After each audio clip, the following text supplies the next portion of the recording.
Hello guys, आपका हमारे YouTube channel में स्वागत है। आज की इस वीडियो में हम करने वाले हैं अध्याय 5, जब जनता बगावत करती है 1857 और उसके बाद। पाठ के महत्वपूर्ण प्रश्न और पाठगत प्रश्नों पर चर्चा, जो हमारी स्थानीय परीक्षाओं और प्रतियोगी परीक्षाओं में बार बार पूछे जाते हैं। चलिए आगे बढ़ते हैं। आगे बढ़ने से पहले आपसे निवेदन है कि आप चैनल को सब्सक्राइब नहीं किया है तो सब्सक्राइब कर दें और बेल आइकन को प्रेस कर दें, ताकि जो वीडियो आती हैं उनका नोटिफिकेशन आपको मिलता रहे। पहला प्रश्न है, अवध की जो रियासत थी वो अंग्रेजों के कब्जे में जाने वाली आखिरी रियासतों में से थी। अवध को अंग्रेजों ने 1856 को अपने कब्जे में ले लिया था। गवर्नर जनरल डलहौजी ने ऐलान किया कि रियासत का शासन है वो ठीक से नहीं चल रहा है, इसलिए शासन को दुरुस्त करने के लिए ब्रिटिश प्रभुत्व जरूरी है। यह लॉर्ड डलहौजी ने ऐलान किया और अवध को अपने कब्जे में ले लिया। कंपनी ने मुगलों के शासन को पूरी तरह खत्म करने के लिए कंपनी द्वारा जारी जो सिक्के थे उन पर मुगल बादशाहों का जो नाम था उसे हटा दिया था। बहादुर शाह जफर अंतिम मुगल बादशाह थे। सन 1830 के बाद कंपनी ने ईसाई मिशनरियों को खुलकर काम करने और जमीन संपत्ति को जुटाने की भी छूट दे दी थी। सन 1850 में एक नया कानून बनाया गया जिसमें ईसाई धर्म को अपनाने की छूट दी गई और ये प्रावधान भी किया गया, अगर कोई भारतीय व्यक्ति ईसाई धर्म को अपनाता है तो उसके पुरखों की संपत्ति पर उसका अधिकार पहले जैसा ही रहेगा। ये अंग्रेजों ने ऐलान कर दिया इस कानून के तहत। जब सिपाही इकट्ठा होकर अपने सैनिक अफसरों का हुक्म मानने से इनकार कर देते हैं तो उसे क्या कहा जाता है? उसे कहा जाता है सैनिक विद्रोह। मई 1857 में शुरू हुई सैनिक विद्रोह से भारत में कंपनी का अस्तित्व ही खतरे में आ गया। जो 1857 की क्रांति आती है, उस क्रांति में जो सैनिक विद्रोह किया गया था, इससे जो कंपनी का अस्तित्व है वो खतरे में आ जाता है।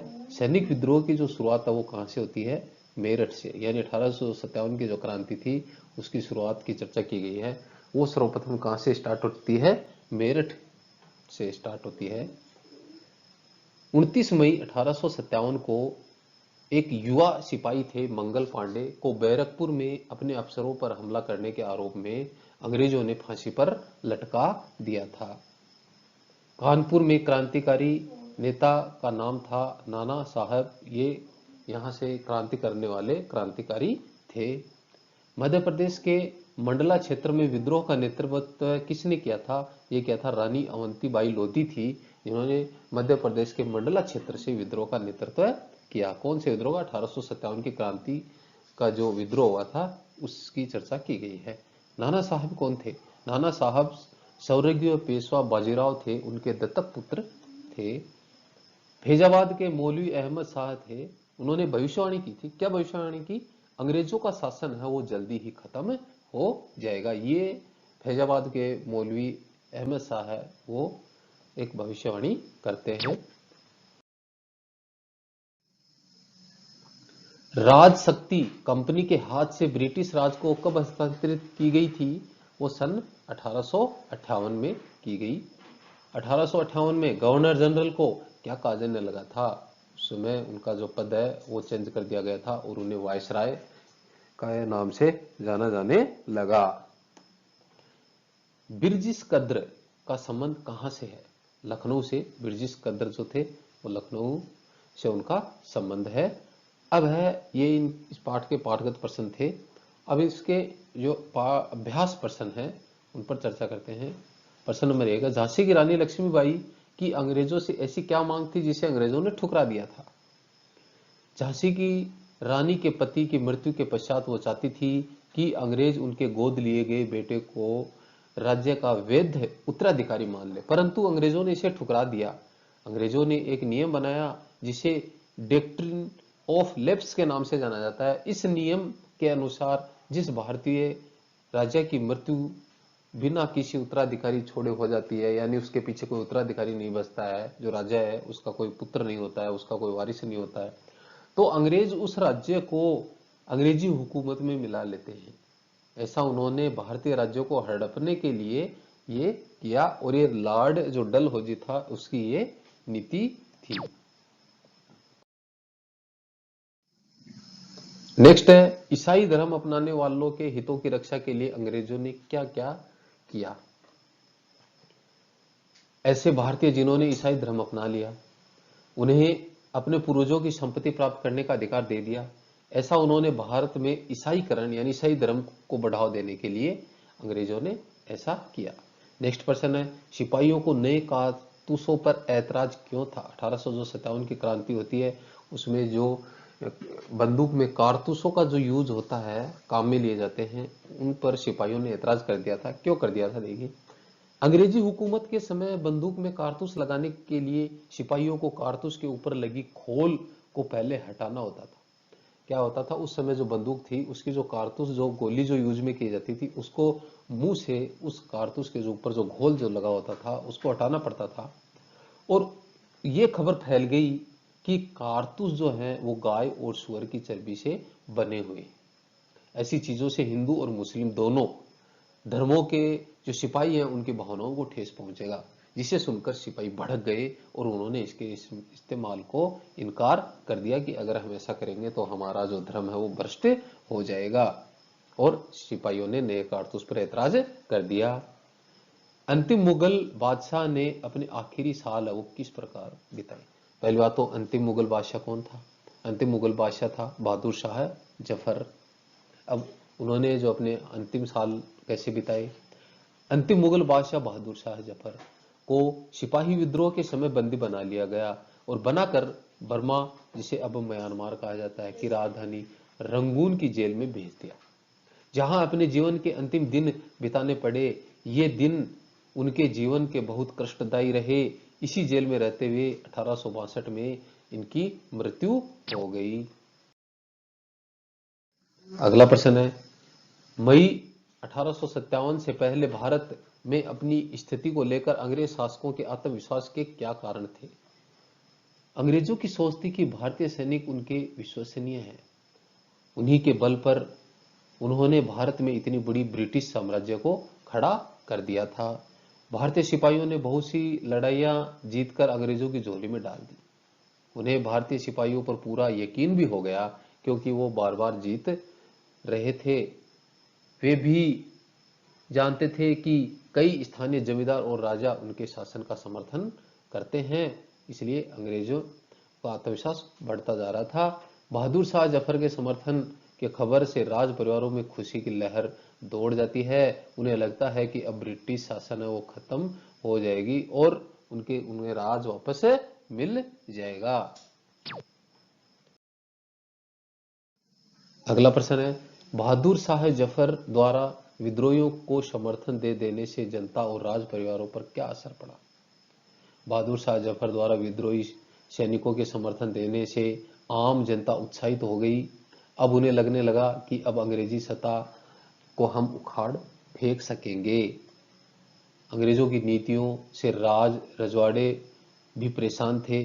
अंग्रेजों ने अपनी नीतियों से कई भारतीय राजाओं के राज्यों को हड़प लिया था, जिनमें से अवध है वो प्रमुख था। झांसी को भी इसी समस्या का सामना भी करना पड़ता है, जिसकी पूर्व में अपन ने चर्चा की है। बहादुर शाह जफर के समर्थन से खबर से राज परिवारों के खुशी की लहर दौड़ पड़ती है। उन्हें लगने लगा कि ब्रिटिश शासन अब खत्म हो जाएगा और उनका राज अब वापस आ जाएगा। अगला प्रश्न है अवध के बागी भूस्वामियों के समर्थन करने के लिए अंग्रेजों ने क्या किया।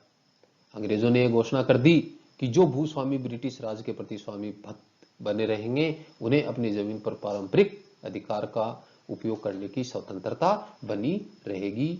अंग्रेजों ने कई भूस्वामियों, राजाओं, नवाबों पर मुकदमे चलाए और अंत में उन्हें क्या कर दी, फांसी दे दी।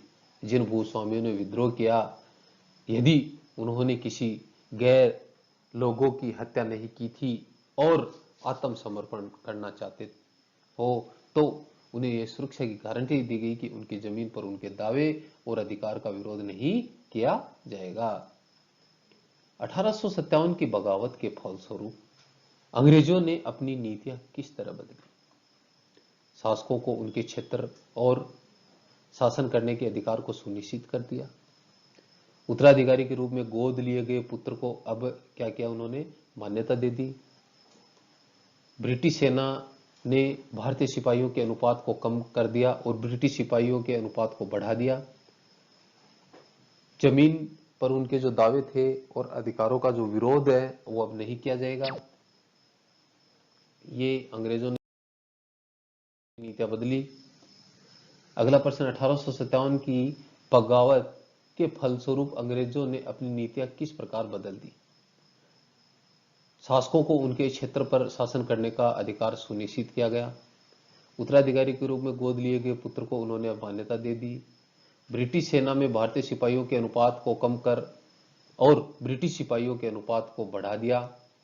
सेना में गोरखा, सिख और पठान, इनकी संख्या भी इन्होंने बढ़ा दी। मुसलमानों को संदेह और शत्रु की दृष्टि से अब देखा जाने लगा। अंग्रेज अब भारतीय रिवाज, जो रीति रिवाज थे, धर्म, मान्यताओं, परंपराओं और सामाजिक प्रथाओं को सम्मान देने लगे। जमींदार और भूस्वामियों के उनके जमीन पर अधिकार को सुरक्षित बनाया गया। नेक्स्ट प्रश्न है, 1857 की जो क्रांति है उसकी विफलता के क्या कारण थे? पहला कारण था, भारतीय क्रांतिकारी विभिन्न टुकड़ों एवं स्थान पर बटे हुए थे।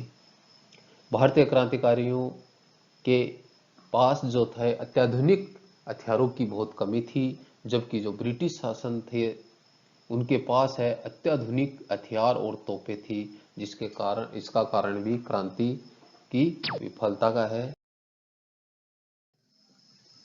नेक्स्ट प्रश्न है, 1857 की जो क्रांति थी इसका मुख्य कारण क्या माना जाता है? अंग्रेजों ने पुराने जमींदारों को जमीनें हैं और अधिकार छीन लिए। जो जमींदारों को जो अधिकार दिए थे अंग्रेजों ने वो उनसे छीन लिए, उनकी जो जमीनें वो छीन ली। अंग्रेजों ने सहायक व्यवस्था के अंतर्गत भारतीय शासकों से की गई संधियां हैं उन्हें तोड़ दिया। इससे काफी असंतोष बढ़ गया। डलहौजी की डॉक्ट्रिन ऑफ लेफ्ट्स, जो विलय की जो नीति है, उसे झांसी और अवध जैसे जो राज्य है उनको उनमें मिला लिया, जिससे कई जो भारतीय शासक है उनमें विद्रोह की स्थिति पैदा हो गई और विद्रोह के लिए प्रेरित हो गए। अंग्रेज अफसर भारतीय सैनिकों को घृणा की दृष्टि से देखने लगे।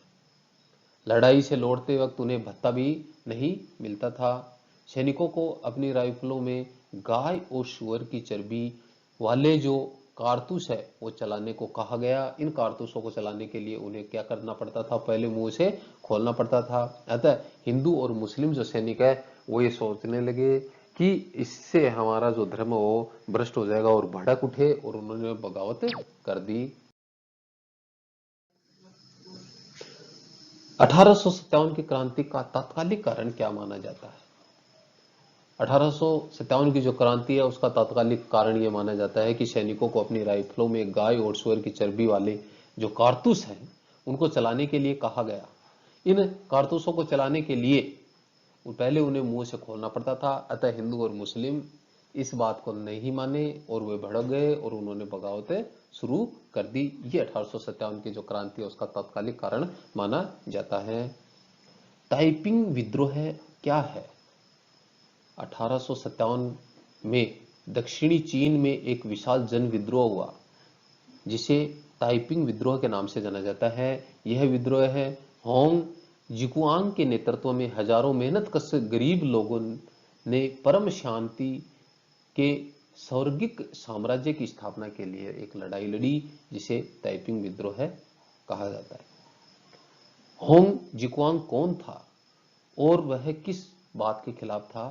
होंग जिकुआंग एक चीनी नागरिक था जिसने धर्मांतरण करके ईसाई धर्म अपना लिया था और वह कम्युनिस्टवाद और बौद्ध आदि परंपरागत चीनी धर्मों के खिलाफ था। अगला प्रश्न है, ताइपिंग के विद्रोही कैसे साम्राज्य की स्थापना करना चाहते थे? ताइपिंग के विद्रोही एक ऐसे साम्राज्य की स्थापना करना चाहते थे जहां ईसाई धर्म को माना जाएगा, जहां किसी के पास निजी संपत्ति नहीं होगी, जहां सामाजिक वर्गों और स्त्रियों, जहां क्या होंगे? सामाजिक वर्ग और स्त्रियां के बीच किसी प्रकार का कोई भेद नहीं होगा, जहां अफीम, तंबाकू, शराब का सेवन और जुए और वेश्यावृत्ति जैसी गुलामी पर पाबंदी नहीं होगी। ताइपिंग विद्रोह को दबाने के लिए किंग साम्राज्य के बादशाह की मदद कहाँ की सेना ने की थी? चीन में जो तैनात अंग्रेज और फ्रांसीसी जो सेनाएं थी, उन्होंने ताइपिंग विद्रोह को दबाने के लिए किंग जो थे उनकी मदद की थी। अंग्रेजों के कब्जे में आने वाली आखिरी रियासत कौन सी थी? तो अवध है, वो अंग्रेजों के कब्जे में आने वाली आखिरी रियासत थी। किसके तहत? विलय की नीति के तहत। अंग्रेजों ने अवध को विलय किस आधार पर किया? 1801 में अवध पर एक सहायक संधि थोपी गई और 1856 में अंग्रेजों ने उसे अपने कब्जे में ले लिया। गवर्नर जनरल लॉर्ड डलहौजी ने ऐलान किया कि रियासत का शासन वो ठीक तरीके से नहीं चलाया जा रहा है, इसलिए शासन को दुरुस्त करने के लिए ब्रिटिश प्रभुत्व बहुत जरूरी है। इसी आधार पर अवध का विलय कर दिया गया